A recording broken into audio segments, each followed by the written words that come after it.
రేవంత్ రెడ్డి గారు జైలుకు పోయి రాలేదా? ఇప్పుడు కనిమొళి రాజాలు ఉన్నారు, సిబిఐ ఈడీలు వాళ్ళ మీద అభియోగం మోపారు. మోపితే ఏమైంది? 2G ప్రకటనలో వాళ్ళు జైలుకు వెళ్ళారు. వచ్చిన తర్వాత కోర్టులో తేలింది, హైకోర్టు కొట్టివేసింది. అట్లనే రేపు సిబిఐ మీ మీద విచారణ నేరం మోపుతుంది. నేరం మోపిన తర్వాత జడ్జి గారి దగ్గర ప్రవేశపెడతారు. జడ్జి గారు మిమ్మల్ని 14 రోజులు రిమాండ్ చేస్తారా వద్దా అనేది ఆయన ఇష్టం. అది అంతేగాని అంటే న్యాయాధికారులు చెప్పే తీర్పులు కూడా మీరే చెప్తే ఎట్లా? ఏది మన ఏదో అంటాడు, లైవ్ డిటెక్టివ్ రమ్మంటాడు. నువ్వు కూడా చెప్పడానికి లైవ్ డిటెక్టివ్ అసలు ఒక విచారణలో ఉన్నటువంటి నిందితుడివి నువ్వు. అసలు నువ్వు మీడియా బహుముఖంగా బహిర్గతంగా మాట్లాడకూడదు. అయినా కానీ నువ్వే లైవ్ డిటెక్టివ్ పెట్టమని మాట్లాడుతున్నావు. నువ్వే న్యాయమూర్తివా? నువ్వు నిందితుడివి.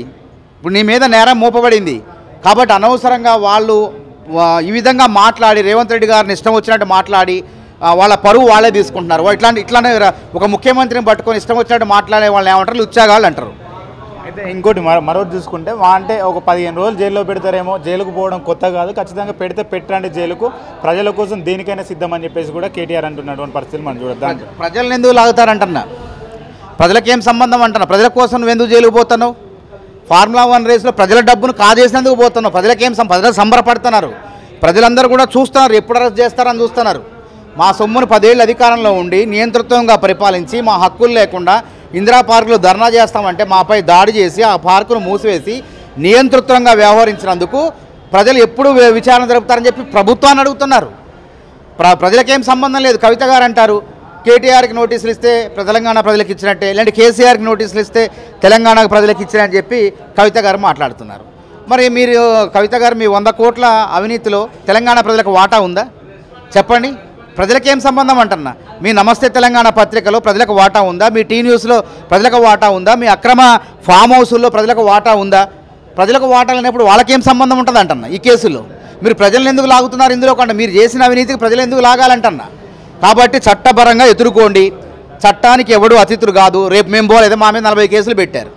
40 కేసులు పెడితే ఆ షూరిటీలకి డబ్బులు కట్టలేక ఎన్ని అవస్థలు పడ్డామో మేము, ఎన్ని చీకటి రాత్రులు గడిపినామో మేము జైళ్లలో.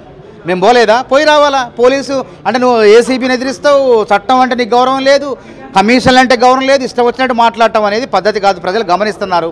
న్యాయబద్ధంగా ఎదుర్కోండి. మీరు ఆ రోజు శ్వేత సవాలు రేవంత్ రెడ్డి గారు మాదక ద్రవ్యాల విషయంలో విసిరినప్పుడు మీరు రాలేదు, కేటీఆర్ గారు రాలేదు, కొండా విశ్వేశ్వరరెడ్డి గారు వచ్చారు, వాళ్ళు నిరూపించుకున్నారు. కాబట్టి ఇది అర్థం పర్థం లేనటువంటి సవాళ్ళు విసిరి అర్థం పర్థం లేని మాటలు మాట్లాడి బూతు మాటలు మాట్లాడటం వల్ల ప్రయోజనం లేదు. మీరు ఎంత కోపించుకున్నా, మీరు ఎంత మాట్లాడినా నువ్వు ఇది ప్రజల కోసం ఏం కొట్లాడతారు?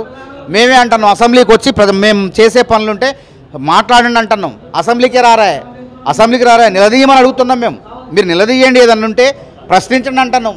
కానీ ప్రశ్నించకుండా నిలదీయకుండా మీ కేసులు అడ్డుపెట్టుకొని కేసులకి మేము ప్రజల గురించి మాట్లాడుతున్నాం కాబట్టి మమ్మల్ని ఈ విధంగా ఇబ్బంది పెడుతున్నారని చెప్పి సానుభూతి కథలు పడితే మాత్రం కుదరని ముచ్చట ఇది.